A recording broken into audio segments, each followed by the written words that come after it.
இன்றைக்கி என்னோடய ஃபேவரட்டான ஸ்ட்ராபெரி ஐஸ்கிரீம் தான் பார்க்க போகிறோம். ஸ்ட்ராபெரி ஐஸ்கிரீமுக்கு நான் இப்போ 2 பாக்ஸ் ஆஃப் ஸ்ட்ராபெரிஸ் எடுத்திருக்கேன். இதில் மேலே இருக்க அந்த தோலை பிச்சு எடுத்துகிட்டு ஸ்ட்ராபெரிஸை ஃபுல்லாகவே அரைச்சிக்கலாம்.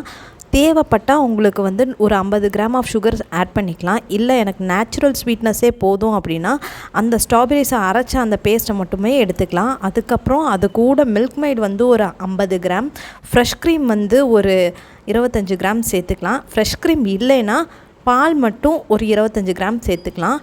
நல்லா பீட் பண்ணிவிட்டு இதை உங்களுக்கு தேவையான வெசல்ஸில் ஊற்றி அதை ஃப்ரீஸ் பண்ணி எடுத்துக்கலாம். இல்லை பாப்சிக்கல்ஸ் மாதிரி நீங்கள் ட்ரை பண்ணிங்கனாலும் நல்லாயிருக்கும். நான் ஒரு சின்ன பவுலில் தான் ஊற்றிருக்கேன்.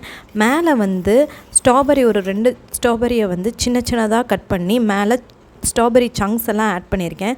எல்லாமே செட் பண்ணதுக்கப்புறமா ஒரு 8 ஹவர்ஸ் ஃப்ரிட்ஜில் வச்சு எடுத்தால் ஸ்ட்ராபெரி ஐஸ்கிரீம் ரெடி. வீடியோ நல்லா இருந்தால் ஒரு லைக் போட்டுருங்க.